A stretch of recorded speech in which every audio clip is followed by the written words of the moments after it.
Bonjour à toutes et à tous mes amis chez Cuisine Malais. Aujourd'hui on va préparer tagine tunisien avec les feuilles de briques et avec le reste. Alors qu'est-ce qu'il me faut pour préparer ce tagine? Moi il me reste des brochettes de blanc de poulet, brochettes de viande hachée et steak haché aussi. Alors j'ajoute un peu de persil, un peu d'oignon mixé, les deux. Et pommes de terre, on va le couper des petits morceaux et on va le préparer comme on prépare des frites. Un peu de chapelure, levure chimique, une cuillère à café, et c'est pas une obligation, et 5-6 cuillères d'huile d'olive, yaourt nature, et les œufs, j'ai pris 4, et fromage râpé et des feuilles de briques. Voilà tout ce qu'il faut pour préparer notre tagine, et comme ça on ne gaspille pas. مرحبا بكم اصحابي وحبايبي في كوجينة مالية. اليوم باش نحضروا طاجين تونسي بوراق المرسوقة، وطاجين مش نحضروه بسبيسيال، باش نحضروه بالبقالنا من اللي يبقى لكم، يعني يبقى لكم مشوي ولا لحم طايب روتي ولا حتى لحم هكاك طايب، حتى لحم تاع كسكسي نجم نقصوه مرسوات ونحضروا به الطاجين. راهو شنو يلزمني؟ انا حضرت البارح بروشيت نتاع الدجاج واللحم مفروم، وعندي ستيك هاشي حط عليهم شويه معدنوس، شويه بصل وبطاطا نقلوها كالعاده والعويد للطاجين، نقصوها مرسوات صغار ونقلوها. اذا كان ما تحبوش تعملوا البطاطا تنجموا تعوضوها بالبيض مسموط في الماء وتقصوه. حاجه ما تعملوش الزوز مع بعضهم، تعملوا البطاطا ولا البيض اذا كان تحبوا. وعندنا الشابلور هذايا مخدوم في الدار، وعندنا الفحم بويسك اللحم مفوح وما نسحقوش اللحم، ما نحطش ياسر فيه حقيقه، وهو الطاجين بطبيعته ما يجيش فيه الفح ياسر. نحط سكينجبير، شويه كركم، ثوم شويه كيتا مسكادو، وعن الملح، وناخذوا 5-6 مغارف نتاع زيت زيتونه، وكعيبه ياغورت ناتور، والبيض حسب انتم شنو البلاطو باش تحضروه. مش نحضر حاجه كبيره. خذيت 4 كعبات بيض، وعندنا فرماج رابي وراق المرسوقه كيما قلنا باش نحضروا براق المرسوقه الروسيت نتاعنا. تبعوني قبل كل شيء نقصوا البطاطا، نقصوها مرسوات صغيرين ونقلوها في الزيت كيما نحضروا الفريت. Voilà, on va couper les pommes de terre en petits morceaux et comment on prépare des frites, tout simplement. Une fois que j'ai préparé mes pommes de terre, je mixe. Qu'est-ce que déjà le viande hachée est mixée, mais on va mixer tout, comme j'ai mixé du persil et de l'oignon, et après on va voir la suite. C'est très simple à préparer. ناخذ البطاطا نتاعتنا، وكما تعرفوا في رمضان ياسر عندنا البيت وعندنا مشاكل مع الحكايه دي. راهو تنجموا تحضروا الروسيت نتاعكم من غير ما تصرفوا اكثر من اللازم.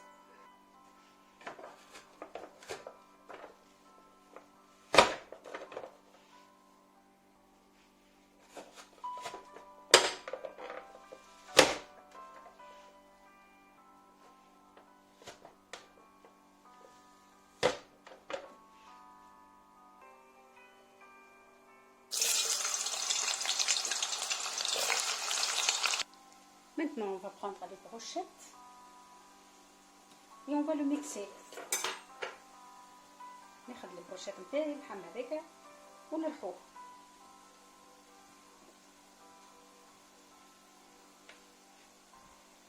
ناخذ توا الميكسير نتاعي، خاصة المرسوات البلون دو بولي كل ميكسي.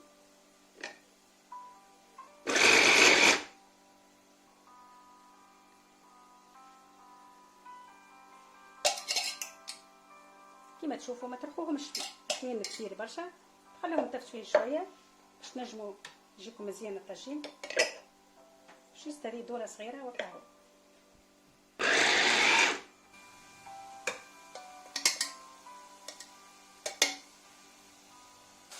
البطاطا نتاعتنا حضرت، ولازمكم تقلوها البطاطا بالبال، ما تخلوهاش معجنه. بطاطا راهو فما ناس يخلوها مش طايبه بالبال زعما باش تطيب في الطاجين، لا البطاطا يلزمها تتقلى كم يفوق. حمروها بالكدا البطاطا باش الطاجين نتاعكم ما يجيكمش معجن. فوالا مينتون جو برون ما كاسرول، ناخذ الزيت نتاعي، جو برون كيل دوليف، جو برون كي لا موتيي. J'ajoute l'oignon et on va le faire revenir sur le feu pendant 10 minutes. البصل نتاعكم تقلوه مدة 10 دقائق. Une fois on a passé 10 minutes, on ajoute l'équivalent de 3 cuillères d'eau. وقت الزيت نتاعكم يتقلى بالكدا ويتحمروه بالكدا ويسيبناه، تزيدوا مقدار 3 مغارف نتاع ماء، صديقون الكونتيتي نتاعكم باش تحضروا بها. ساعه نحطوا هذوما ونزيدوا مغرفه الماء ومن بعد نحطوا المعدنوس. ناخذ السلطه نتاعي باش نحط فيها، نحط فيها هذاك الدجاج واللحم المفروم. ما شاء الله باش نحضروا طاجين تكون خير من نبدو محضرين ليه باش نحضروا طاجين، يعني حاجات تبدا فاضله في الفريجيدير ما ترموهاش، باش نتعملوا بها حاجات بالقدا. نزيد نحط الفرماج نتاعي باش نوسعوا على رواحنا. نحن المعون هذايا الكل باش نجموا نخدموا في القنه. نحط البيض،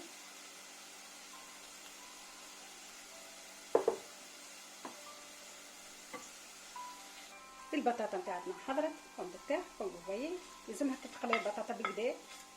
راهو الطاجين اغلب الطاجين يبدو تونسي يعملوه ساعات معجن ويبدا مش مزيان. نحطوا الشابير ونحط شطر كعبة الياغورت لا موتي.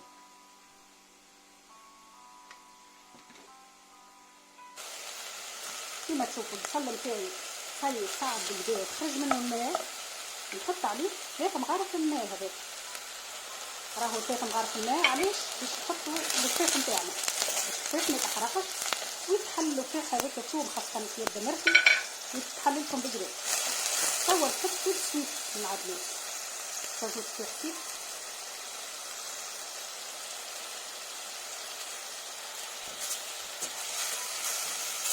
وشي بون.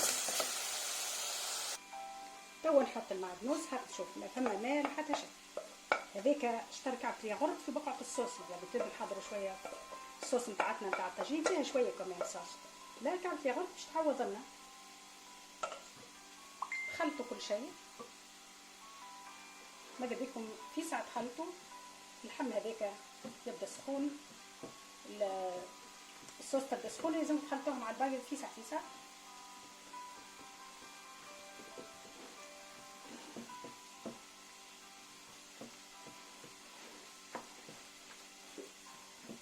إذا كان شفتوا الخليط نتاع الطاجين نتاعكم شايح شويه نجم نزيدوا كعبه بيض. الخليط نتاعي تخلط سيء، نشعل الفور نتاعي وباش نبدا نحضر عاد الاوراق الملصوقه نتاعي. Voilà mes amis, notre mélange il est parfait. Il faut qu'il soit comme ça. Sinon, on ajoute des œufs. Si on voit que c'est un peu le mélange il est un peu dur, on ajoute des œufs ou du fromage râpé. Un des deux. Là, on va préparer les feuilles des briques. Et en même temps, j'allume mon four à 180, qu'il soit chaud. Je prends mes feuilles de briques maintenant.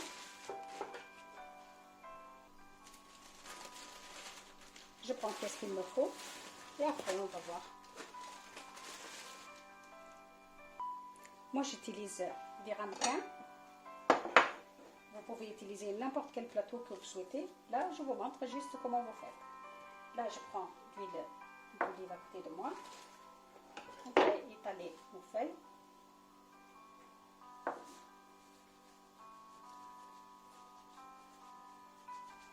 تدهنوا ورقة الملصوقة نتاعكم بالكدا. خلوا الورقة هذيك باش ما تمسخوش بطانة الفضل نتاعكم. عملية سهلة برشا، مطلبش حتى مجهود. نحط توا مغرفة الياغورت ما بين الورقة والورقة. نحط احنا مش نحطوا في الغمكان هذايا كان 2 أوراق وكاهو خاطر الغمكان تاعي مش كبير.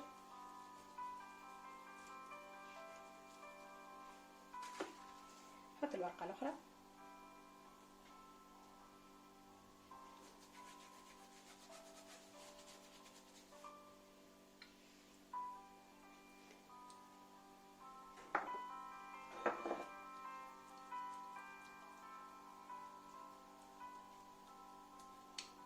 نحط توا ورقة الملصوقة.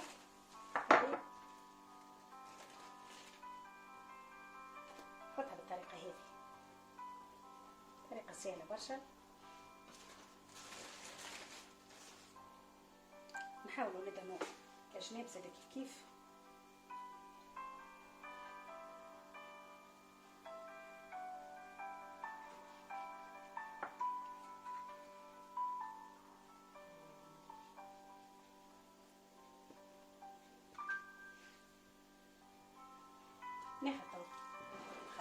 نتاعي تاع الطاجين.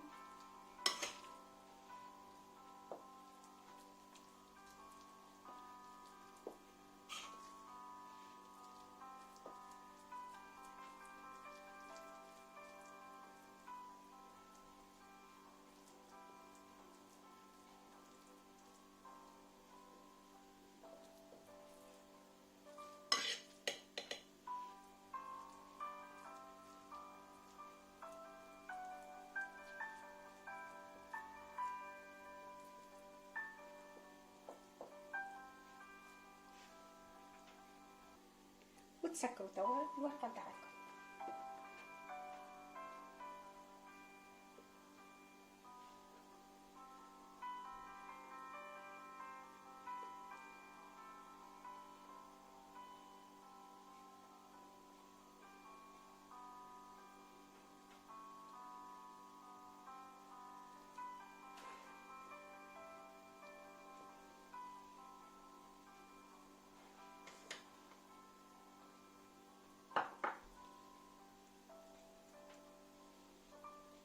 ونحطوها في الفور وتطيب على روحها.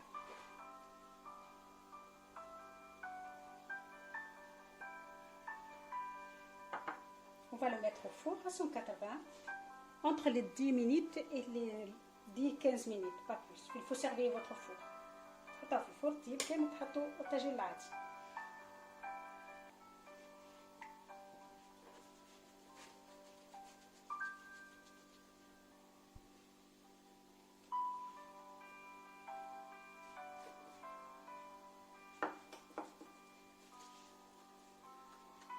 خاصة الجناب باش تشدلكم.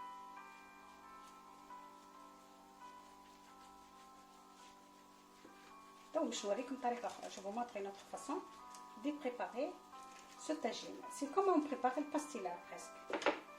Une autre façon. Je prends un bol, n'importe quel bol.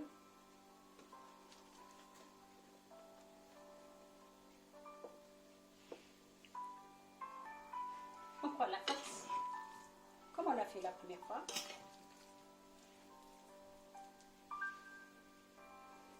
Je ferme. سكر توا ورقة نتاعي. نجم الطريقة هذه ممكن أسهل لكم.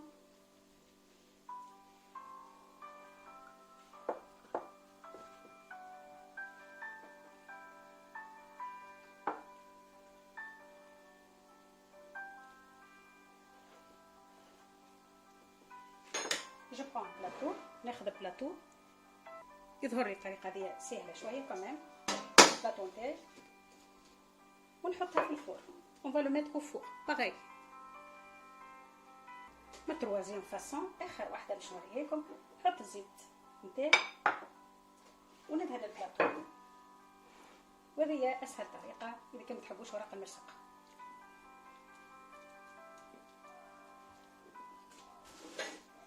J'ajoute qu'est-ce qu'il me reste de yaourt. Ça on ne le gaspille pas. نفضل هذيك نزيدو الخليط ونحط كيما نحضر طاجين عادي. عملية سهلة برشا.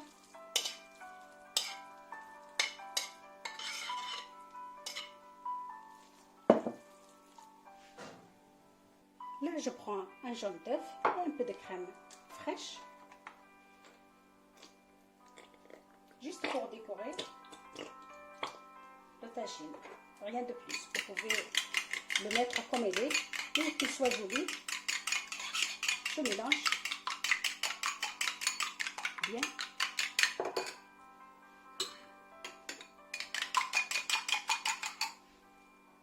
Une fois que c'est mélangé,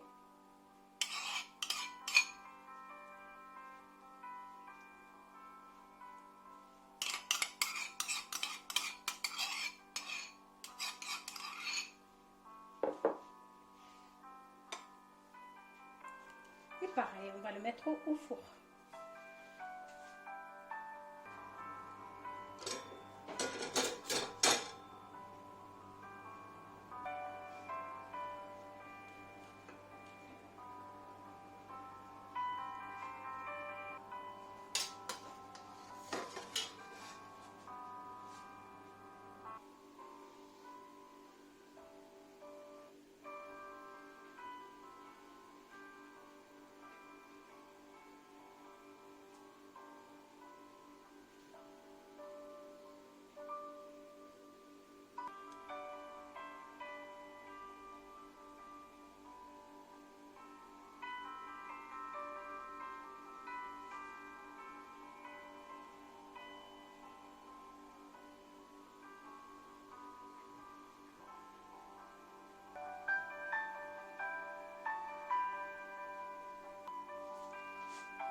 Voilà mes amis, notre tagine il est prêt. Je vous montrerai 3 méthodes de préparer ce tagine. J'espère que vous avez aimé ma façon de le préparer. N'hésitez pas à vous abonner. Merci beaucoup et à bientôt. كما تشوفوا صحابي وحبيبي الطاجين تاعنا حضر طاجين مخلط اللحم دجاج واللحم مفروم. كيما تعرفوا الطاجين الازعر ما بطبيعه باش يجيكم اصفر، هذا خاطر فيه اللحم المفروم من داخل ما يجيكمش كيما طاجين كان بالدجاج وكهو. ان شاء الله عجبتكم الطريقه، وان شاء الله الليله ما تشترموا الماكله اذا كان خاصه اللحم اذا كان موجود في الدار نعملوا به بريك، نعملوا به كفته، نعملوا به طاجين، نعملوا به نحبوا احنا.